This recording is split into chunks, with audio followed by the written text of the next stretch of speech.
Whenever God encounters you as a Christian, or whenever God speaks to you as a Christian, whatever you do next reveals what you believe about God, regardless of what you keep saying. In other words, you have become God-oriented. And when God speaks, you hear with different ears. You remember Jesus turned to the disciples in Matthew 13 and said, "It has been given to you to know the mysteries of the kingdom of God. Blessed are your eyes, for they see, and your ears, for they hear, and your heart, for it understands." That was not true before you became a Christian.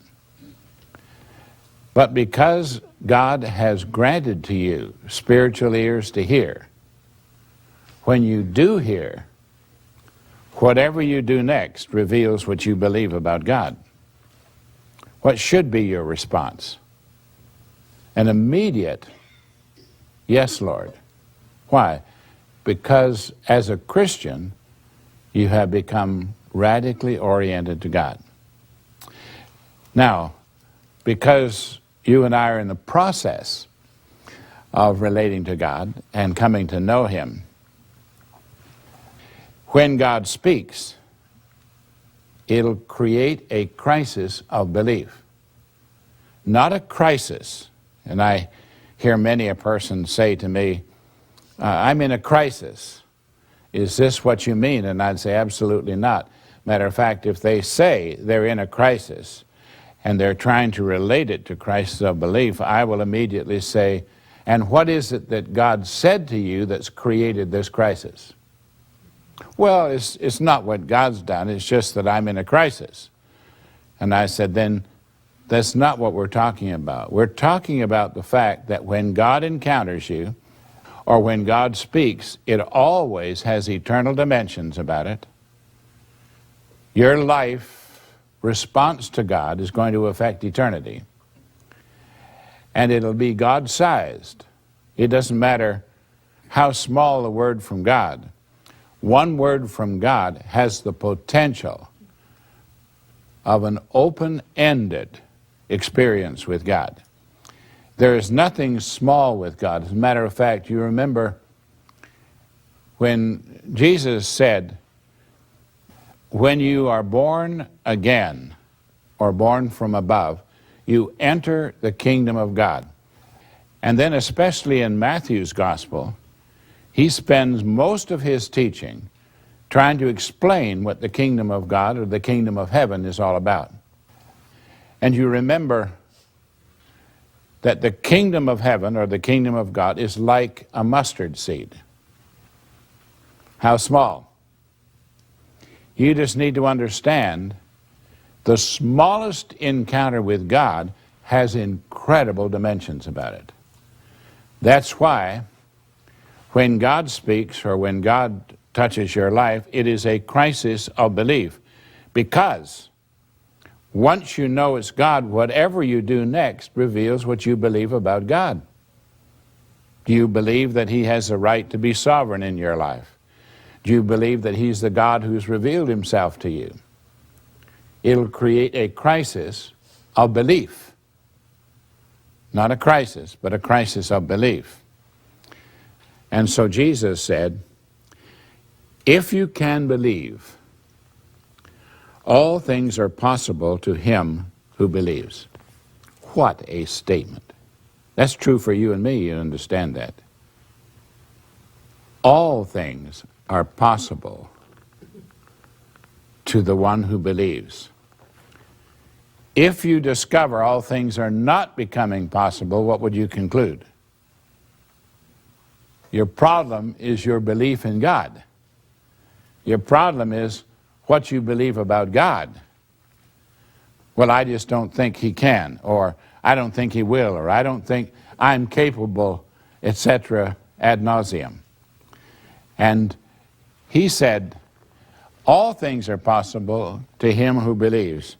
And then comes this wonderful, honest statement from the Father. Immediately the father of the child cried out and said with tears, "Lord, I believe. Help my unbelief." There's an honest statement.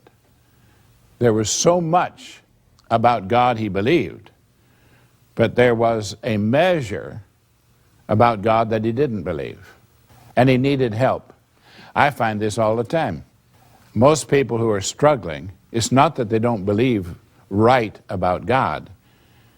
It's that in the middle of their crisis, they cannot bring themselves to believe for that crisis or for that thing that he's asking. And they would have to say, "I believe, but I need some help with my unbelief." Now, unbelief shuts down the activity of God. There's no question about that at all.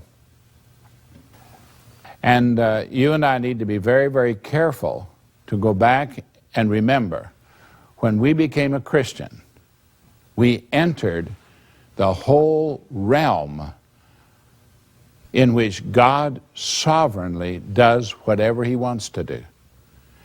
And nothing is impossible with God, but you now are in that relationship with him where that is possible. And yet, do you not sense that the average believer is not living in that dimension? They're living in religious activity, but not with the evidence of the mighty sovereign power of God ruling in their life and through their life. And when situations arise, unbelief also arises. And therefore it shuts down what God could do. Now, the sequel to this is quite fascinating, isn't it? When Jesus then healed the boy, and the record shows that everybody glorified God, not Jesus, but God. They knew that only God could do this. And so the multitude glorified God that such a mighty work had been done. And then the disciples took Jesus aside, didn't they? And they asked a pretty important question. Why could we not cast this one out? In Matthew 17, verse 19, this same incident, the disciples came to Jesus privately and said, "Why could we not cast it out?" And Jesus' answer is precise. "Because of your unbelief. For assuredly I say to you, if you have faith as a mustard seed, you will say to this mountain, 'Move from here to there,' and it will be done, and nothing will be impossible for you." What an incredible statement. And what happens when you read that? Do you say, "Well, that was the disciples, and that was in a particular incident, but that's not me"? It is you. You are a child of God. You have entered the kingdom of God. You've entered the realm in which God can do anything that's on his heart through the one who believes. But the key is belief. Now come back and hear the statement, crisis of belief. The question we need to ask is, does my life give evidence that I am a child of God as God designed it?